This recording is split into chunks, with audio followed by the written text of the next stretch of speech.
Olá pessoal, boa noite, a paz do Senhor, tudo bem? Eu vou fazer uma continuação aqui a respeito do sábado, que eu comecei fazendo no vídeo anterior, e sábado, decreto dominical e selo de Deus, né? Falei um pouco a respeito do selo de Deus, o que a Bíblia diz ser, que é o Espírito Santo, que nos selou para o dia da sua redenção, e agora vou falar sobre as mentiras de Ellen White sobre a mudança de dia, como observação de dia de serviço religioso da igreja cristã, do sábado para o domingo. Ela afirma que o domingo foi abandonado, aliás, o domingo foi implantado e foi abandonado no sétimo dia, para guardar o domingo, em 321 depois de Cristo, quando Constantino promulgou a lei dominical, né? Agora eu vou citar alguns exemplos do que os pais da igreja dizem relativo a isso. Séculos anteriores a Constantino. Então, eu vou começar com o Didaquê. O Didaquê é o manual de preparações de batismo e discipulado da igreja mais antigo que nós conhecemos. É de 80 a 90 anos depois de Cristo. Ele instrui como deveria ser a vida comunitária. A orientação era qual, neste manual? De que os cristãos se reunissem no dia do Senhor para o partir do pão e agradecer, depois de ter confessado os pecados, para que o sacrifício de vocês fosse puro. A expressão do dia do Senhor, em grego, kuriakê, é mera, e em latim, dies domini, tornou-se o termo para indicar o primeiro dia da semana, o qual chamamos de domingo. O dia em que o Senhor ressuscitou. Lembrando que João também utilizou, né, esse termo dia do Senhor para designar o dia de alguns acontecimentos ali na ilha de Patmos. Inácio de Antioquia, 110 depois de Cristo,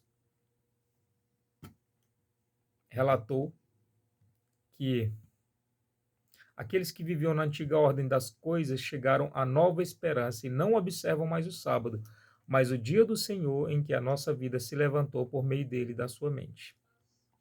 Vamos agora para Plínio, o jovem. Ele é conhecido por ser justo em seus julgamentos. Plínio, jovem, segundo seu relato, procurava, através de tortura e questionamento, descobrir o grau de culpabilidade do réu.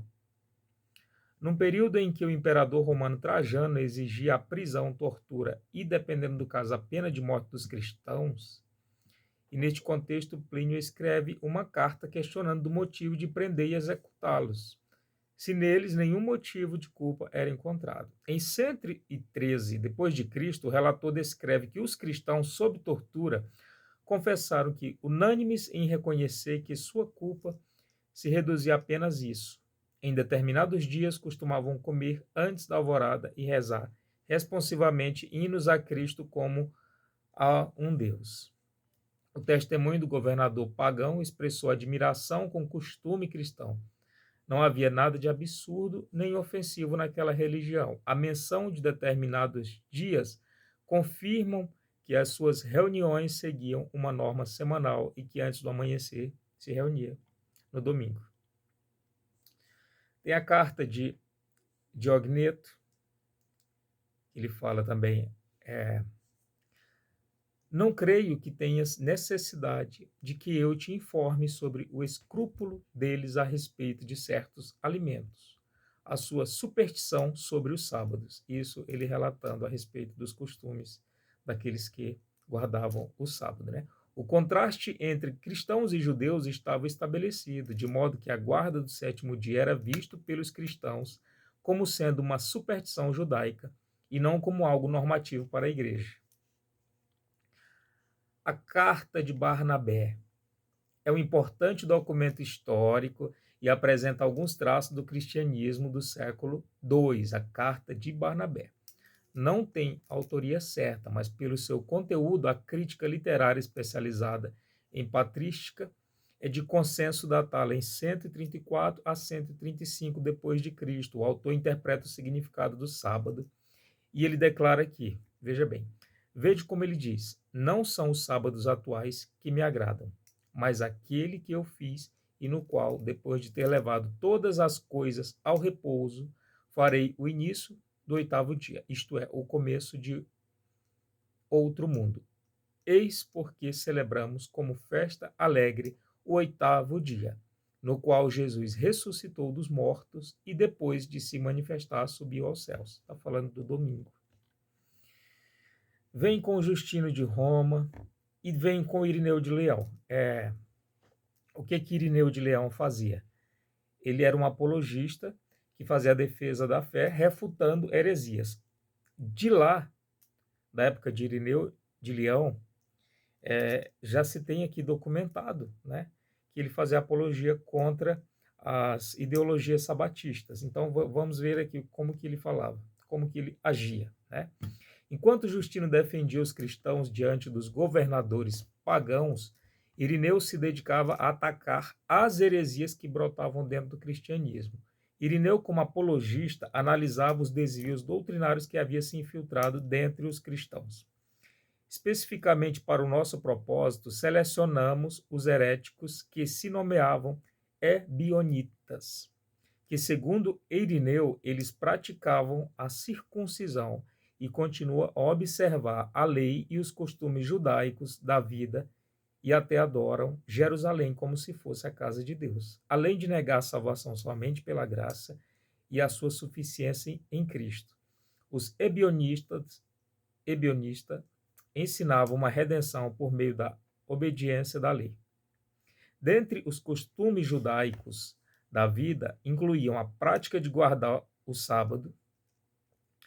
Eles não entenderam a cessação dos aspectos civil da lei, nem o seu cumprimento cerimonial em Cristo, de modo que persistiam em exigi-los como complemento da salvação.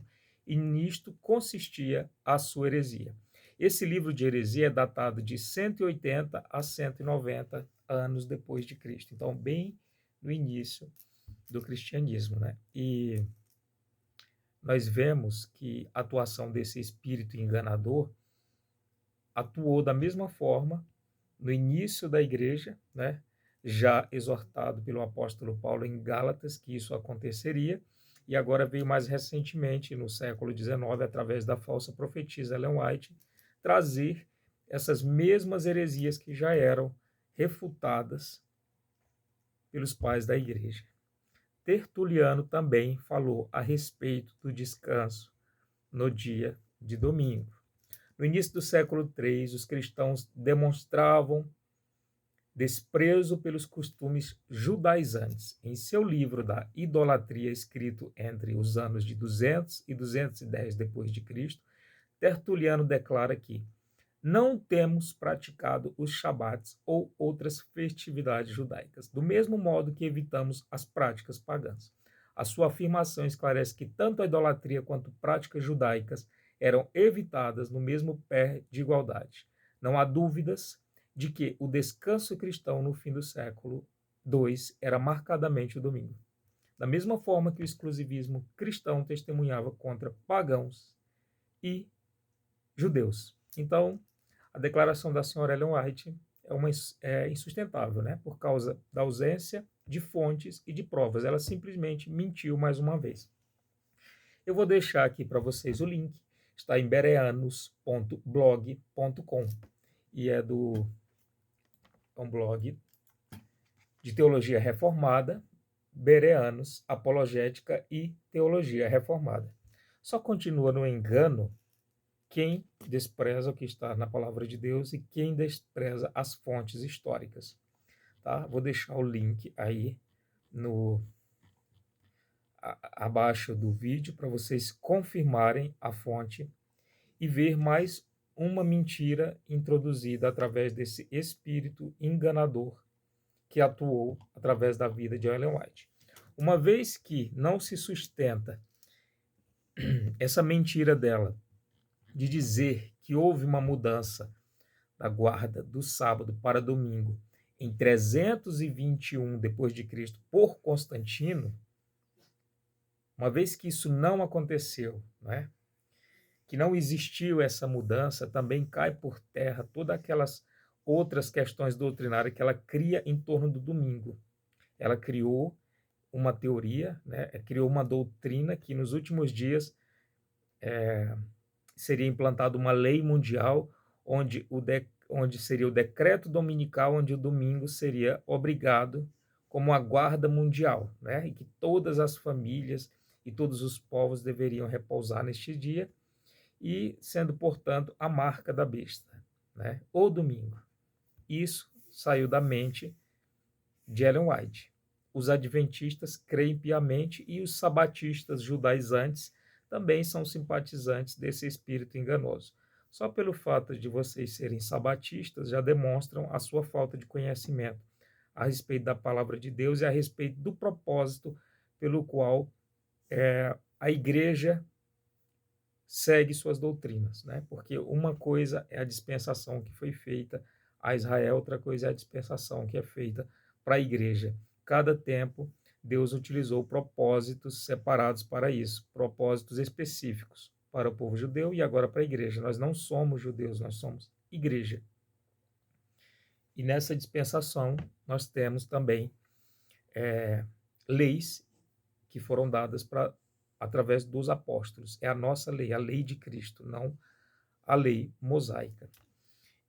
Então, a questão criada em torno do sábado, ela não necessitaria ter um estudo científico ou eu estar citando fontes extra-bíblicas, porque a própria palavra de Deus já deixa tudo isso muito claro, inclusive mostrando e demonstrando em vários capítulos que os cristãos, no início da era da igreja, observavam o primeiro dia como descanso e como um dia separado para a adoração.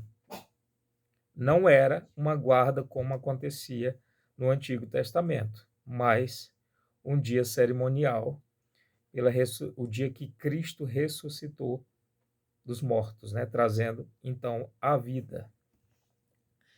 E se você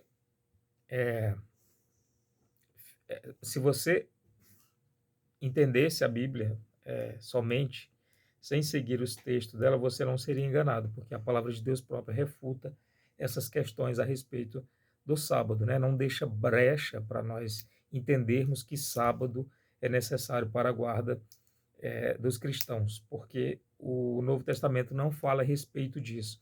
Dos 10 mandamentos, 9 deles são reforçados para a igreja cristã.